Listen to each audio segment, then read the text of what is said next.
वो कौतुक देखकर मंत्रियों सहित विश्वामित्र जी ने विचार किया कि इस उत्तम धेनु को अपने घर ले जाना चाहिए। आपने कई बार ये कथा सुनी,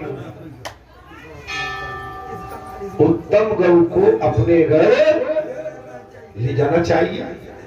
ये ब्राह्मण देवता इसे रखकर क्या करें? देखो मति कैसे घूमती है।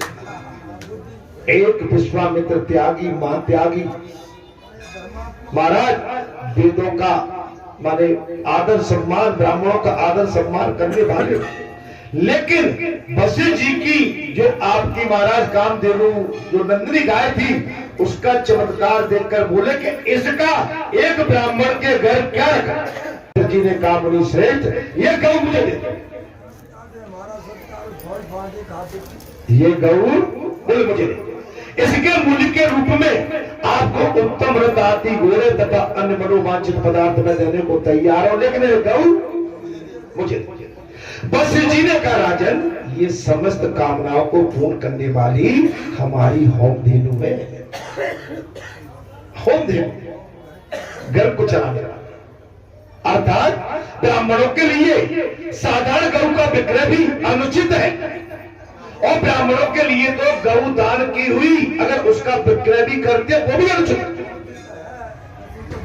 ये तो कामधेनु है, ब्राह्मणों के लिए तो साधारण गौ को बेचना भी अनुचित है। फिर समस्त कामनाओं को देने वाली नंदिनी की तो बात ही क्या है। जे वशिष्ठ जी बोले महाराज, जो श्रेष्ठ ब्राह्मण गाय बेचकर उसका धन लेता है, उसे माता को बेचने वाला चंडाल समझना चाहिए। क्षमा करना मेरे भाई, मुझे बोलने में थोड़ी सी असुविधा हो रही है, लेकिन बात तो बोलना ही।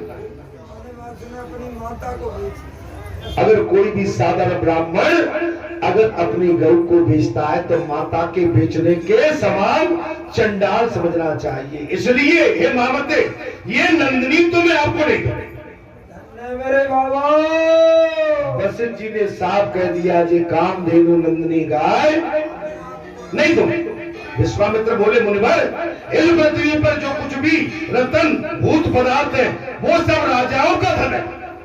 अहंकार आ गया, अहंकार आ गया अपने राजशाही ठाट बाट का।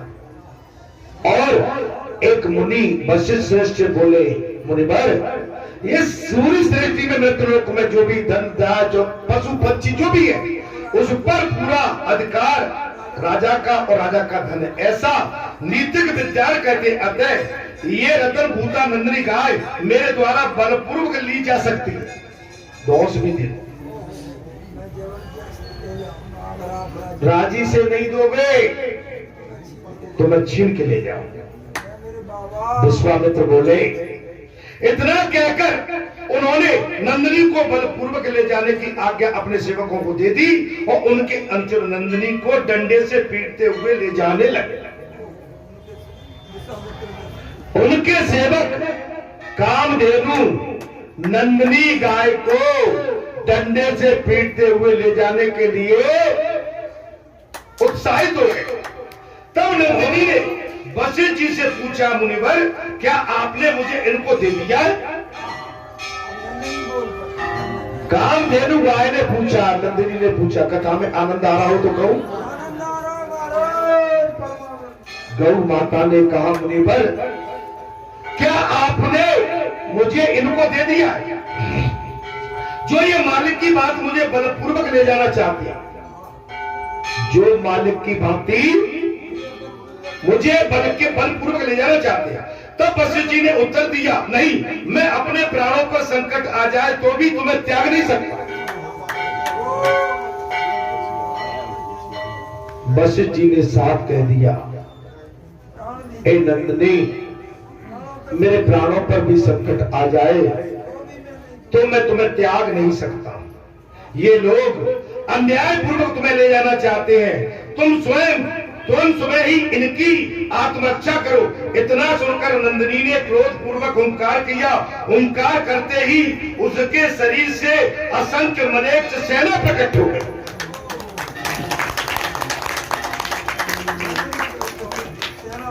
सेना प्रकट हो, असंख्य गिनने में भी नहीं आ रही। नंदिनी के शरीर से असंख्य सेना प्रकट हो गई। इस सेना से विश्वामित्र जी के समस्त सैनिकों को यमलोक पहुंचा। जो विश्वामित्र जी की सेना बलपूर्वक नंदिनी को ले जाना चाहती थी, वशिष्ठ जी के आदेश के सुनने के बाद नंदिनी क्रोधित होकर असंख्य सेना प्रकट हो गई और विश्वामित्र जी की सेना को यमराज के घर पहुंचा। और विश्वामित्र जी ने स्वयं ही धनुष लेकर उस सेना का सामना किया। नंदिनी के इन सैनिकों ने विश्वामित्र जी के हाथी घोड़े आदि सबका सफाया कर दिया। कामधेनु गाय नंदिनी के सामने विश्वामित्र जी के हाथी घोड़े भी नहीं रुक पाए और उन्हें मारने के लिए सब ओर से घेर लिया। उनके प्राणों पर संकट देखकर वशिष्ठ जी ने कहा, नंदिनी राजा अबद्ध होता है, इन्हें बचाओ। नंदिनी राजा पर प्रहार मत करना जी, अबद्ध होता है, इसको मारना नहीं। राजा के होने से ही सब लोग सुरक्षित रहकर शन मार्ग में व्रत होते हैं, कुमार्ग से दूर रहते हैं। ये सुनकर नंदिनी जो कि तो अपने म्लेच्छ सैनिकों को मना करने के लिए आई, तो ही विश्वामित्र जी ने तलवार उठाकर उस पर घातक प्रहार करने का विचार किया। ये देखकर वशिष्ठ जी ने महाराज तलवार सहित उनकी बाहों को स्तंभ की तरह उखाड़ दिया। किसकी बाहें? विश्वामित्र जी। उनकी वो बाह हिल गई महाराज, हिल डुल न सकी। अच्छा, राजा विश्वामित्र जी बड़ी बुरी दशा में पड़ गए। उन्होंने लज्जित होकर वशिष्ठ जी से कहा, मुनि श्रेष्ठ, इन भयंकर मलिच्चौने के हाथ से मारे जाते हुए मुझे असहाय की, अब आप ही मेरी रक्षा करें तथा मेरी बाह को स्तंभ रहित हिलने से डुलने से लायक कर दे, जिससे मैं पूर्व अवस्था में आ सकूं। बाहें टेढ़ी रहेगी महाराज। अब मैं घर को लौट जाऊंगा, युद्ध से मेरा कोई प्रयोजन नहीं है। महाराज संतों से भिड़ना बहुत कठिन है, त्यागियों से भिड़ना बहुत कठिन है, और वनवासियों से भिड़ना बहुत कठिन है। संसारी जीव सन्यासियों से भिड़ नहीं सकता। आप समझ लो, योगी से भिड़े, बड़े डॉन उत्तर प्रदेश से साफ कर दिए, और मोदी से भिड़ रहे राजनेता चूर चूर हो गए महाराज। अरे ये कमंड, इनको धन का लालच नहीं है, इनको धर्म का लालच है। धन का नहीं, धर्म का लालच है, साधना का लालच है, वैराग का लालच है, धर्म की खेती का लालच है। इनको धन नहीं चाहिए, इनको सनातन की आत्मा का लालच है। जय हो मेरे बाबा। जो ऋषियों के लिए जीते हैं, मुनियों के लिए जीते हैं, तुम जैसे भक्तों के संतों के लिए जो योग साधना करते हैं, जब आप जहां आते हैं दोनों हाथ उठा के इनमें जो शक्ति होती है तुम्हारे ऊपर आशीर्वाद का रख दे तो तुम्हारा कल्याण होगा। इस साधना अपने निजी स्वार्थ के लिए नहीं करते, जे लोग चार और जन कल्याण के लिए करते। महाराज यहाँ पर विश्वामित्र जी हार गए और हिलने डुलने लायक कर दीजिए, मैं अब घर को लौट जाऊंगा, युद्ध से मेरा कोई प्रयोजन नहीं है। उदंड पुरुष विद्या ऐश्वर्य तथा लक्ष्मी को पाकर मन हो दोष आता है और चिरकाल तक उसी स्थिति में नहीं रह पाता है। माने अगर धन पद अगर आ जाए तो इससे बचना चाहिए, धन से भी और पद। आइए अपना काम करिए, आपकी जो ड्यूटी है आप निष्ठा के साथ निभाइए, लेकिन अहम मत लाइए। जो आपका नियम बोलता है, जो विधि बोलती है, आप उसके अनुरूप काम करिए। उसके लिए हमें सरकार पूरी पगार देती है, पगार देती है। उससे अपने परिवार का पालन पोषण होना चाहिए। मर्यादा वह है। आप अगर इस साधना में चलते हैं तो आपके, मैं कहता हूं, एक नहीं 4 चांद लग जाएंगे। जैसे मैं राजमद से उत्मन हो गया था, मैं नहीं टिक सका, उनके ऐसा कहने पर वशिष्ठ जी ने उनकी उस भुजा को स्तंभ दोष से मुक्त कर दिया। हिलने लगे और पश्चाताप किया था कि मैं राजमद में पागल हो गया। राजमद बड़ा खतरनाक होता है। इस समय हमारे देश में राजमद चल रहा है। राज्य की चिंता बहुत कम है, अपनी कुर्सी की चिंता ज्यादा है, अपने घर की चिंता ज्यादा है, प्रजा की चिंता कम है, अपने परिवार की चिंता ज्यादा है। महापुरुष सत्पुरुष अपने लिए नहीं, अपने परिवार के लिए नहीं, अपने राष्ट्र के लिए जीते हैं। राष्ट्र के लिए। महाराज याद उन्हें भी कर लो जो लौट के घर ना पाए। जब देश में थी दिवाली, वो खेल रहे थे जरा याद करो कुर्बान। आज उन वीर सपूतों को याद करो जिनके कारण सीमा पे दिन रात माइनस टेम्परेचर में वो सीमा पर बने खड़े रहते, गोली खाने के लिए अपने सीने पर, हमारे राष्ट्र की रक्षा के लिए और अपनी राष्ट्र की रक्षा के लिए हंसते हंसते अपने प्राणों का बलिदान दे देते।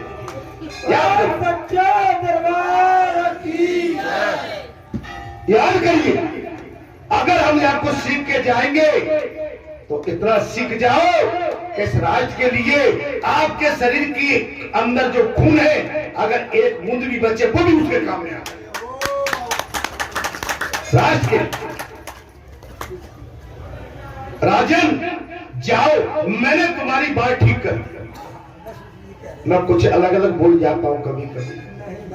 हे राजन, वशिष्ठ जी ने कहा जाओ, मैंने तुम्हारी बात ठीक कर दी, अब कभी ब्राह्मणों के साप बैर से बचना। ब्राह्मणों से बैर मत करना राजन, बचना। वशिष्ठ जी की ये आज्ञा पाकर विश्वामित्र जी पैदल ही अपने महल को गए हैं। मारे रथ हाथी घोड़े तो फैल हो गए। वे विश्वामित्र जी जो अपनी सेना के साथ आए थे, सेना खत्म और अपने महल के लिए पैदल चले जाते। संध्या के समय नगर द्वार पर पहुंचते ही वे अपने आप ही कहने लगे, क्षत्रियों के बल पराक्रम और जीवन को धिक्कार है, केवल ब्राह्मण बल और ब्राह्मण तेज ही प्रशंसा के योग्य है। ब्राह्मण बल और ब्राह्मण ज्ञान प्रशंसा के योग्य है। अब मुझे ऐसा कर्म करना चाहिए जिससे ब्राह्मण बल प्राप्त हो जाए। मैं स्वयं ब्राह्मण बन जाऊं, ऐसा बल प्राप्त हो। आपस में अपना राज त्याग कर बड़ी भारी तपस्या करूंगा, ऐसा निश्चित करके उन्होंने अपने पुत्र विश्वसेन को राजपद स्थापित कर दिया और स्वयं तपस्या के लिए तपोवन में चले गए। आगे की कथा हो मेरे बाबा। अगर आपकी मर्जी हो तो अगले मंगलवार को कैसा टाइम हो रहा है, महाराज क्या विचार है? क्योंकि मैं कथा को और बढ़ाता हूं तो आपको 1 घंटा मुझे और देना पड़ेगा, ठीक है? क्या इच्छा है? ब्राह्मण टाइम हो गया, आगे की गया। विश्वामित्र जी की तपस्या होगी, ब्राह्मण पद की प्राप्ति होगी और विश्वामित्र जी की भेजी हुई शक्ति वशिष्ठ जी के द्वारा महाराज स्तमन और सरस्वती जी के जल की शुद्धि भी होगी। आगे अगले मंगलवार को कथा में आपके सम्मुख लेके आऊंगा। मैं जानता हूं मुझे कथा कहने का अभ्यास नहीं है, अनुभव भी नहीं है, लेकिन मैं कथा कहने का प्रयास अंतिम सांस तक इस व्यासपीठ पर बैठे बैठे कहता रहूंगा।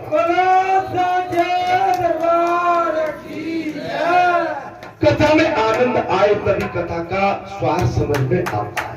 जब श्रोता कथा को अपने भाव से सुनते हैं तो वक्ता का भाव तो अपने आप उमड़ पड़ता है। वक्ता का भाव ऐसे उमड़ता है जैसे एक महतारी अपने बच्चों को, बच्चे माने वक्ता, मैतारी माने व्यासपीठ, मैतारी माने व्यासपीठ, वक्ता और आप श्रोता। जब श्रोता का मन अगर मैतारी को देख के अच्छा लगता है तो मैतारी की ममता तो जग जाती है और मैतारी के अंदर तो अनेक अमूल्य गुण बचे। जो व्यासपीठ है स्त्रीलिंग है, महाराज ठीक हूं ना, पुरुष लिंग नहीं है। व्यासपीठ, पीठ, पीठा नहीं है, ये महतारी है और महतारी का ज्ञान आप सबके लिए कल्याणकारी होगा। बस मैं इसी के साथ अपनी वाणी को विराम देता हूं। और होली का महापर्व आ रहा है, अगले मंगलवार को तो होली है, तो कपड़े नए नए पहन के सभी को आना है बढ़िया से। अगले मंगलवार को दोष पड़ेगी, पड़वा को 25 तारीख को पड़वा है, तो पड़वा को भी होली खेलेगी यहाँ, और मंगलवार को पूरा क्षेत्र आता है। भारी होली होती है भाई, बात होती है। और ये न जाए कहां से रंग लाते हैं मुझे तो पता नहीं महाराज, माने कई महीना तक तो रंग ही नहीं छूटता था। अगले मंगलवार को होलिका है। इस महापर्व की आप सभी को ढेर सारी शुभकामनाएं, आप सभी को मंगलमय हो। ये महापर्व और होली का महापर्व एक रंग में रंगा जाता है, ठीक है। निश्चित आप सभी के कल्याण के लिए मैं बालाजी सरकार से अंतिम सांस तक यही विनय करता रहूंगा। यहाँ पर उपस्थित मेरे जो भी भक्तगण है, श्रोतागण है, पंचजन, संतजन, महात्मा जन, और इस क्षेत्र के कल्याण के लिए और राष्ट्र के कल्याण के लिए केवल मैंने इसी के लिए संकल्प ले रखा है। जय श्री